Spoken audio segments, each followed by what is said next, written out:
l'épineuse question du délestage au Mali, la série de la semaine ouvre une large fenêtre sur les secteurs qui ressentent le plus cette rupture d'électricité. Dans l'épisode 1, nous abordons les médias.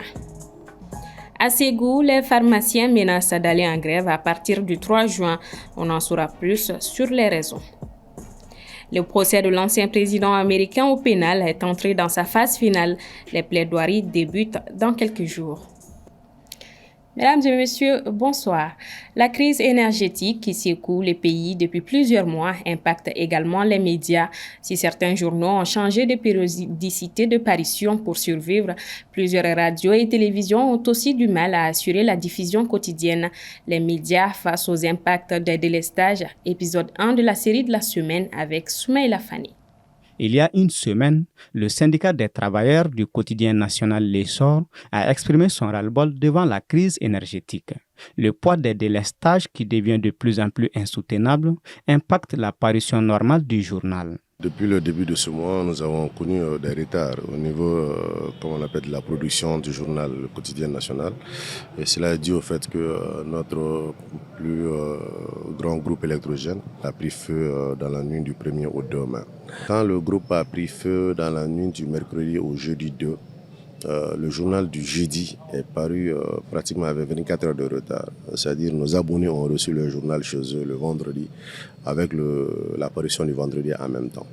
Le même principe a été, ou le même mécanisme a été déployé pour la seconde fois, c'était la semaine dernière, quand le journal du jeudi encore dernier n'a pas pu paraître, et ceux du vendredi. Parce que quand on a fini le travail pour l'apparition du jeudi, on n'a pas reçu de courant toute la nuit du mercredi au jeudi.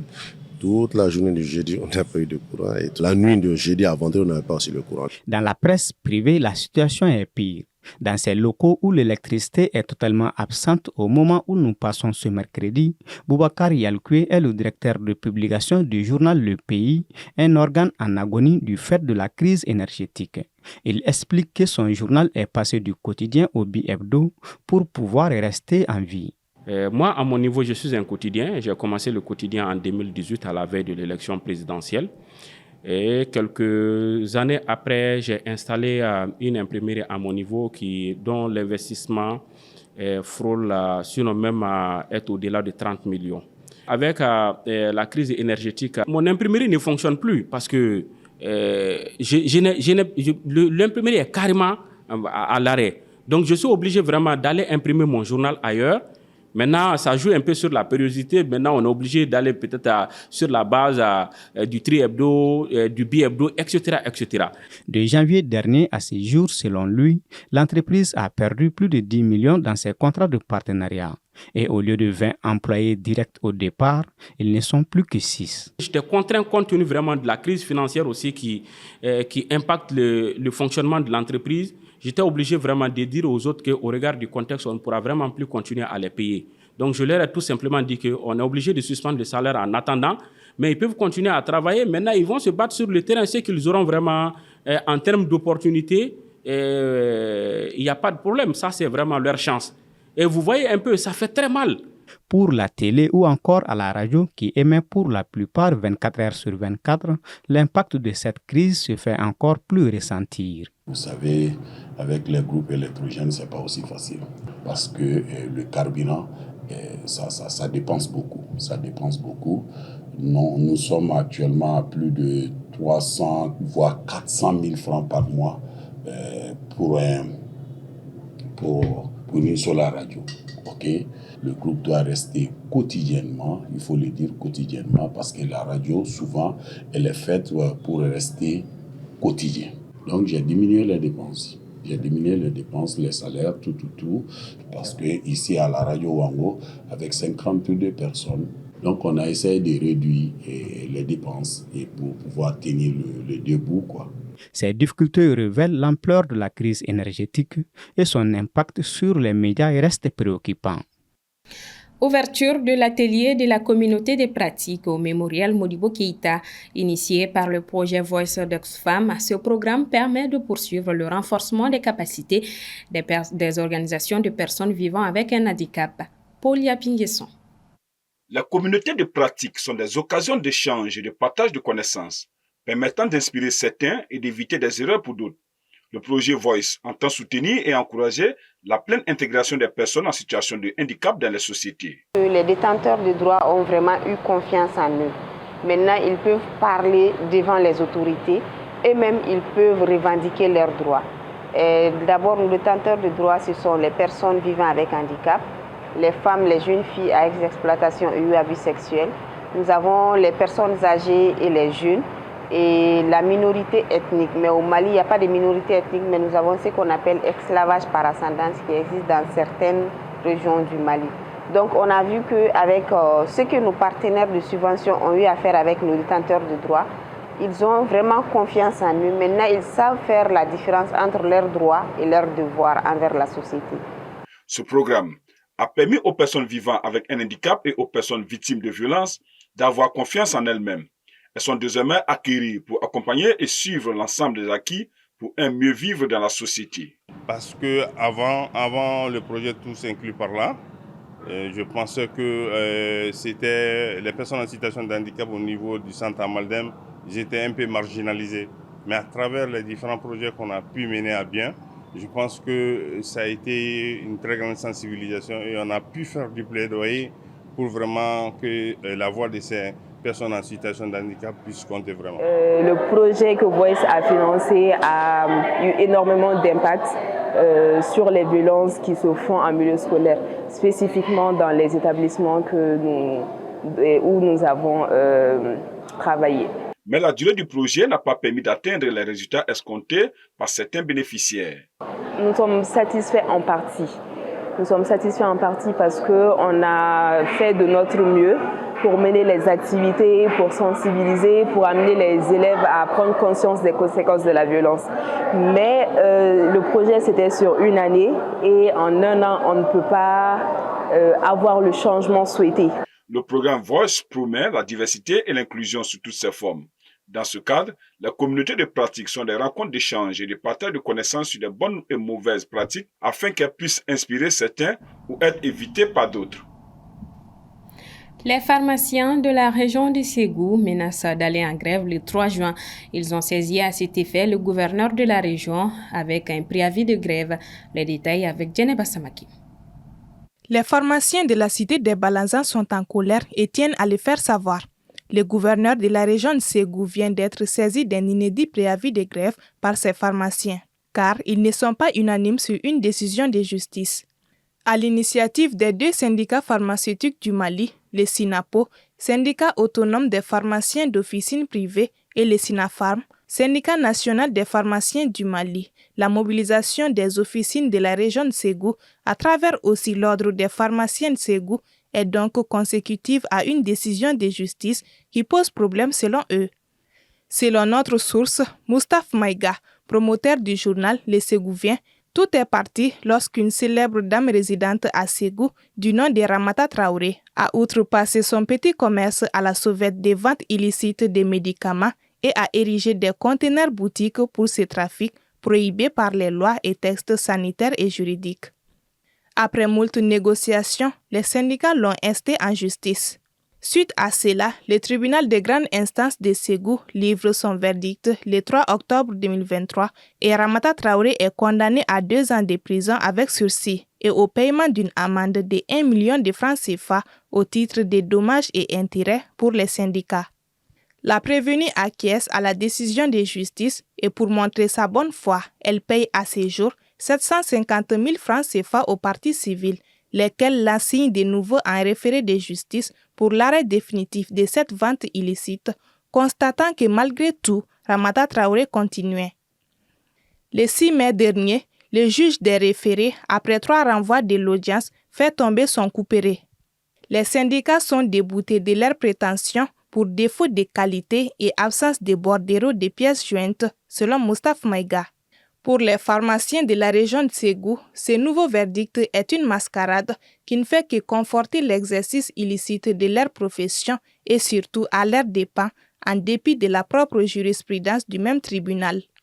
Les pharmaciens de Ségou alertent donc sur leurs officines qui seront désertes ce lundi 3 juin 2024, ce qui aura des conséquences sur la population. La première édition du Salon du livre de Bamako, Saliba, s'est ouverte ce mercredi. Des expositions de livres et des tables rondes sont programmées jusqu'au 26 mai. Le Salon du livre accueille 3 pays de la sous-région. Asetoumani Koulibaly y a fait un tour. Des œuvres de la maternelle, des romans, de la poésie, de la lecture éclectique au Salon du livre de Bamako qui s'est ouvert ce mercredi à la Bibliothèque nationale.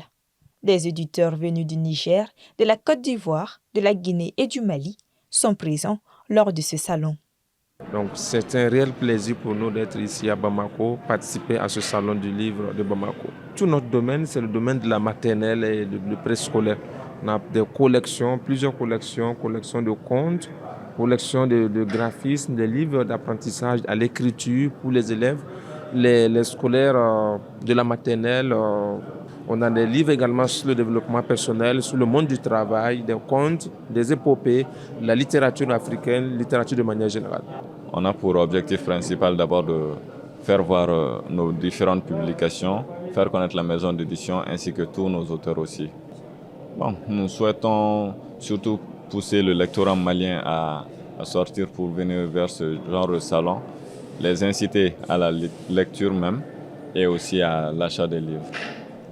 Faire connaître notre littérature générale, faire connaître les quelques auteurs que nous avons et informer toute la population que nous sommes à leur côté, tant bien dans la littérature enfantine, jeunesse que littérature générale et surtout le scolaire sur lequel nous avons commencé notre activité. Et bien sûr, nous restons toujours disponibles pour toucher toutes les couches qui ne se sentent pas touchés par les livres de façon générale.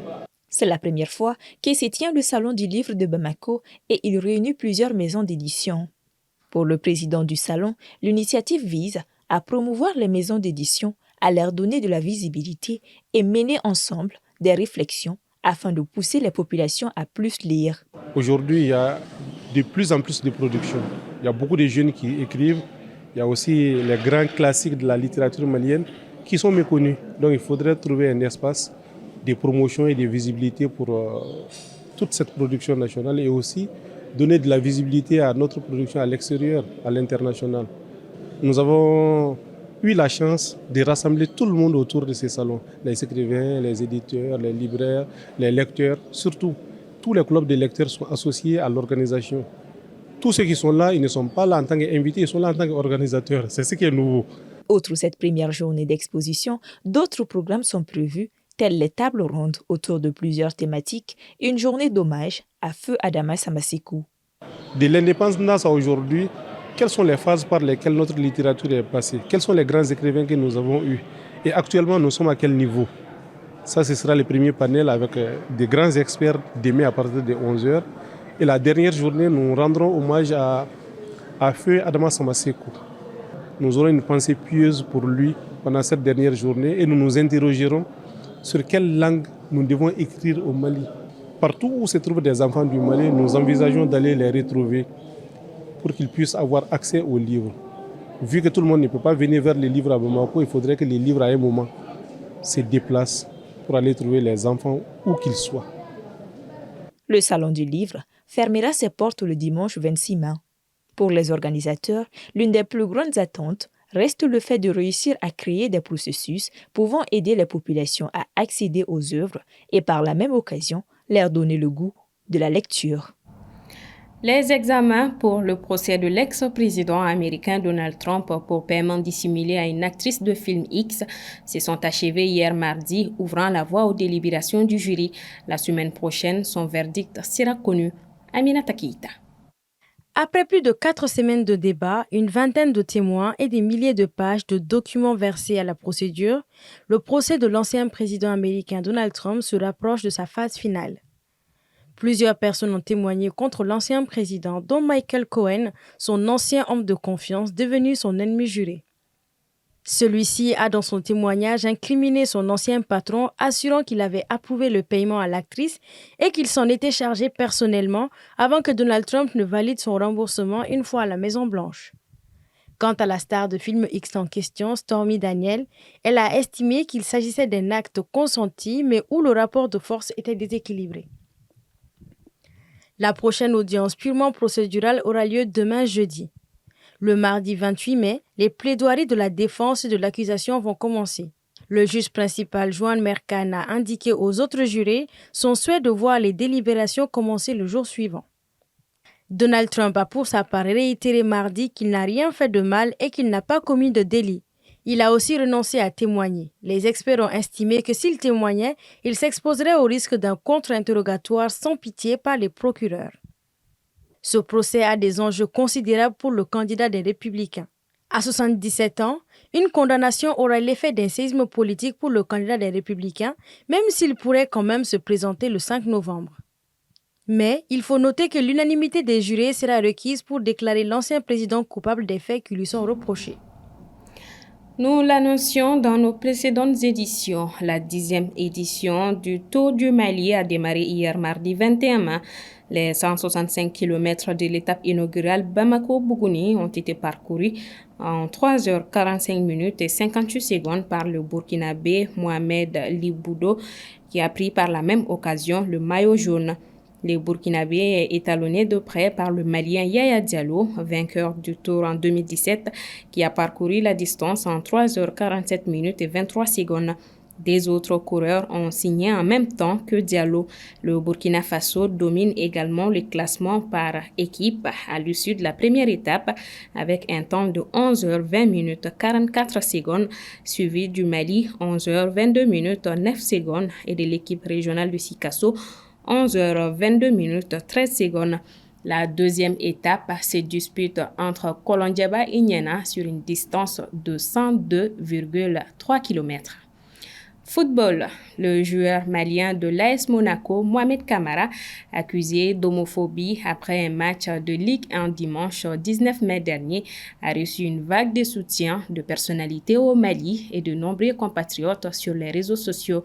La Fédération malienne de football a aussi publié un communiqué pour apporter son soutien à son aigle ce 22 mai. La FEMAFOOT demande de respecter l'exercice de la liberté d'expression et son corollaire, celui de ne pas s'exprimer.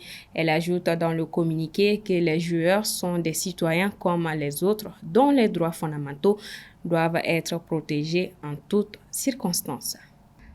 Voilà qui referme ce 1945. Merci à vous de l'avoir suivi. À demain, même heure, même plateau. Bonsoir à tous. Thank you.